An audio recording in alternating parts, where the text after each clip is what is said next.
I'm delighted to be here to see you all today. I want to talk about women. This is Women's History Month. I'm going to ask you a question. I want you to tell me which of these things women cannot do.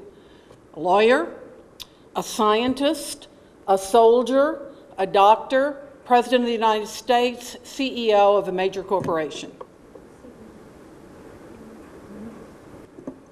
She can do all of them. You can do all of them. There are no boundaries and limits anymore, women. When I was your age, back in the 1960s, the choices were very limited. This young woman was saying she was kind of afraid to get out of school because there's so many choices. When I was going to school, the choices were pretty much be a teacher, a secretary, a nurse, or just get married and not work at all. Unfortunately, today, we have a lot more choices. We've made some wonderful strides toward equality, but we're still not there yet. We still have a lot to do. And I'm here, as Ms. Lynn said, as a representative of the Owensboro Human Relations Commission, and our job is to educate and protect and advocate for all human and civil rights. And I'm also here as an historian and as a woman who is a product of the women's struggle for equality. And since March is Women's History Month, this seems like the proper time to talk about what are the accomplishments of women right here in Owensboro. So I'm going to tell you just a little bit about some of my favorite women. Now, I'm going to make this as short as I can so we can have some questions. One woman whose name you should know is Molly Smothers. Bill Smothers, who founded Owensboro, his sister. About all that we know about Molly is that she cooked and she cleaned and she kept Bill's children out here on the frontier that was Owensboro. The main thing we know is that Bill stood trial for murder for defending her honor when she was affronted by a rude, crude riverman. Now, we don't really know for sure what he did, but it must have been pretty bad for him to murder this fellow.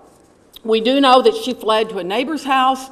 Bill Smothers killed the offending brute. And I tell you this story partly because Molly never gets any credit and she was doing all the hard work, but we women and our honor have too often been used as the excuse for our men to show off their machismo. Many of the lynchings in the South and other places were ostensibly to defend white women's honor. The first President Bush engaged us in a conflict in Panama, presumably to defend the honor of insulted American women there. And Theodore Roosevelt wielded his big stick in the Middle East to save Mrs. Petticaris. It's a story as old as time.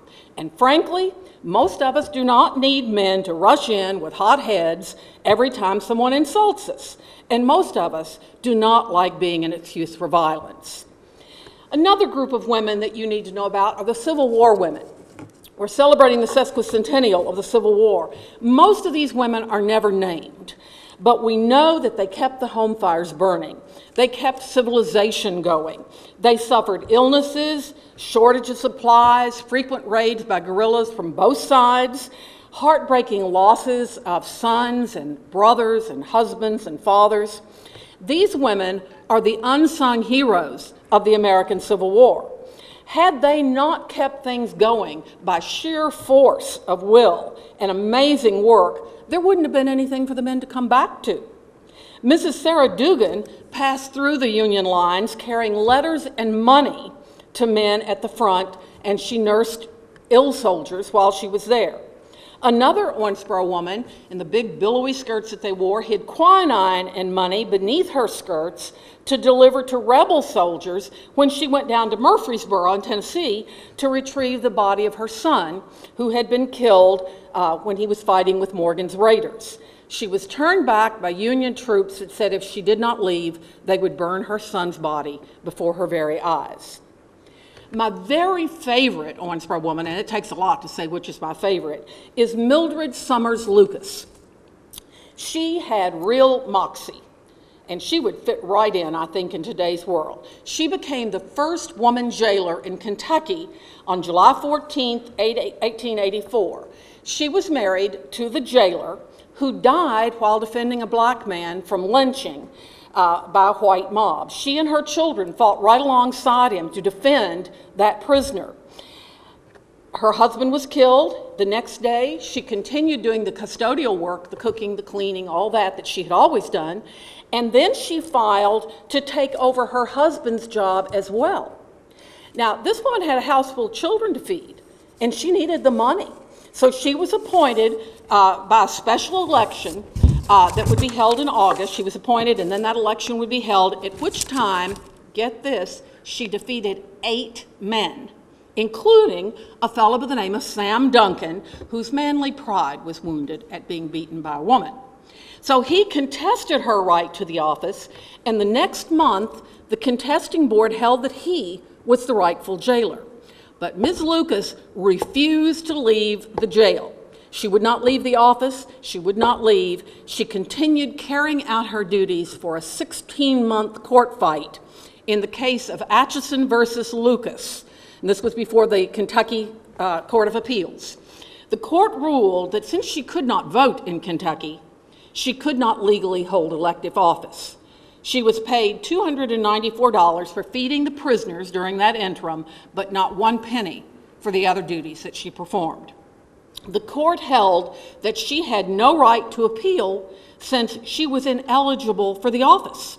The judge pointed out that even under the 14th Amendment, being a citizen was not enough. That did not necessarily entitle anyone to the right to vote or hold office. Lucas's case brought increased attention to this double standard imposed by the Constitution. Women were mute and powerless under the law. But it wasn't until 1894 that a women's political equality club was formed here in Owensboro. It began with 10 members, and it grew to nearly 200 by 1914 when Owensboro hosted the 25th convention of the Kentucky Equal Rights Association. But Owensboro women had been involved for a long time. They had been fighting in the temperance movement, and this was to try to get alcohol outlawed. And there were a number of reasons why they did this. One, it was acceptable, and they learned how to march and how to organize and how to write things, how to lead, but they finally realized that no matter how often they protested, if they did not have the vote, they had absolutely no power. So many of these women then moved into the women's suffrage movement. My own grandmother, Sally Crow King, who lived in Ohio County at the time, could not wait to cast her vote for the Democratic candidate, a man by the name of Cox. His running mate was a fellow from New York by the name of Franklin Delano Roosevelt. She left my aunt in bed all that day. My aunt was sick with the flu, and she said, "Oh, your father will come and he'll take care of you. It'll be fine." Well, she did not get home until after the polls closed. She could not leave. She was so eager to vote and be a part of this new process. She stayed the entire day. My aunt, in relating this story, was pretty upset with her mother for going off and leaving her. But I am thrilled as a feminist that she was willing to do this, that she cared that much. Another group of women that, much too small, but a very brave coterie of women, are those women who have sought and won elective office. And that's really still the last taboo. All you have to do is to look at how many women are in Frankfort or how many women are in Washington. There's a lot more than when I was your age. There wouldn't have to be many to be more, but not nearly enough. And many women have tried to achieve this, but very few have been successful. And in our community, very few women have run for office, and fewer still have been elected. Louise Gasser Kirtley, who went to this school, broke the barrier when she was the first woman in Owensboro to win an elective office in her own right without succeeding a husband. She was elected to the Kentucky House of Representatives in 1962, and she served 2 terms.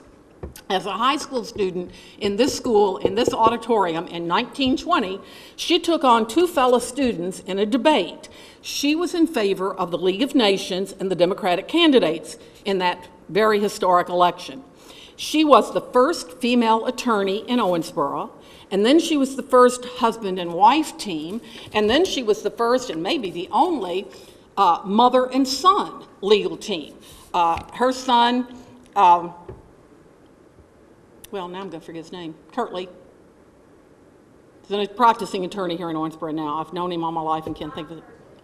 Bob Kirtley, thank you.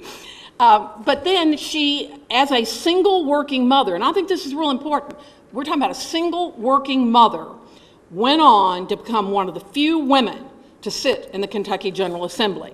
I think the ghost of Mildred Summers Lucas must have been doing somersaults wherever she was, and must have applauded when Mrs. Kirtley took her seat in the General Assembly. This is still mainly a male bastion of power.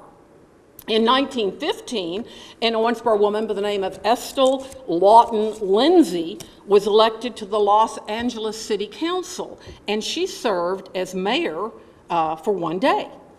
She was the first woman to ever act as the mayor of a major American city, but she had to leave Owensboro to do it.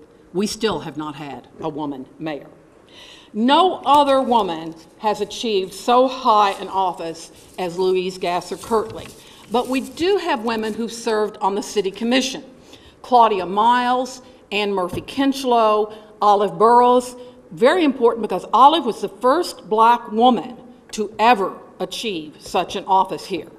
Candace Brake, Mimi Davis, Kathy Armour, Pam Smith Wright, and Debbie Nunley. Pam Smith Wright, whose picture is up here, and I'm sure you're all familiar with Pam, was the mayor pro tem. That means she got the second most votes, and that she could act as mayor if he's out of town. Now, Debbie Nunley, who was just elected this last election, has that honor. But the fact that 2 times in a row a woman has been elected as mayor pro tem shows that we're making progress.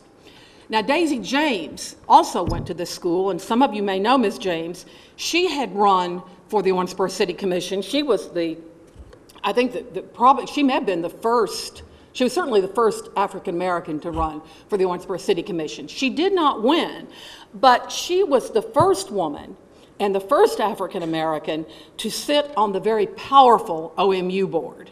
And that's a group of good old boys, so when a woman serves on that commission, that's a real coup. And then she went on to be a member of the Kentucky Commission on Women in Frankfort. Jean Higgs is a black woman who was appointed in 1979 to fill a vacancy on the Owensboro School Board, and then she was elected for a 1-year term at the next election. Jean Higgs is important because she was the first of her race to ever hold elective office in Owensboro. Other women would serve on school boards, but not black women. Helen Mountjoy served as chair of the Davis County School Board. She was only the second woman to do that. And in 1989, Ms. Mountjoy, in the Democratic primary, gathered the most votes ever won by a candidate running against an incumbent. This was for county commission. She won the primary to be narrowly defeated in the fall by a male opponent, 242 votes, or 0.7 of a percentage vote.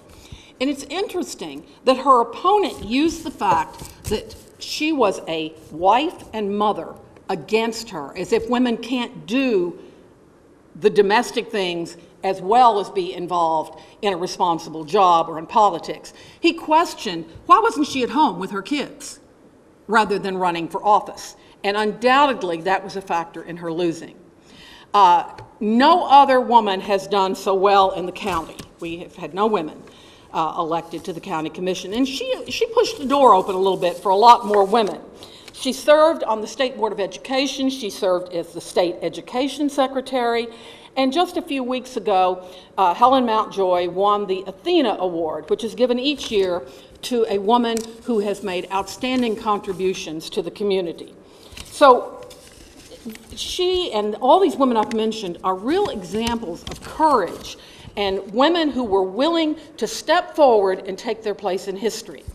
Elective office is where the real power is, and I hope you will keep that in mind somewhere in the back of your brain, because one of you surely will someday run for office in this community or wherever you end up. Hattie Neblett is another woman I want to mention. She was the driving force behind the founding of the Neblett Center. She wanted a place where children, particularly black children in the West End, could safely gather and recreate. Emma Edwards was the first black woman to be principal in Owensboro. And Tony Talbot was the first African American to be principal of a school after integration. I want to recognize 2 women who never ran for office but served as examples and mentors and never failed to speak their mind and champion important causes, and both very highly respected in not only Owensboro but throughout the state. One is Fanny Dorsey. Fanny Dorsey championed senior issues and was appointed by President Carter to be on a national commission on senior citizens issues. She was an inspiration to all women. She said that her parents told her that she was born with a purpose, and we all need to remember that. She worked tirelessly to make the community a better place. And then Clara Oldham, the other picture up here, mother of the women's movement in Owensboro. She was a staunch advocate for the Equal Rights Amendment, a founder of the Owensboro Women's Coalition, the Spouse Abuse Center, and much more, including mentoring many young women, including me.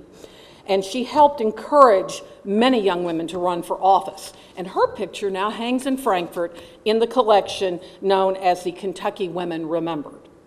The last group of women I want to mention, if I've got just a little bit more time left here, are the women of Kenrad.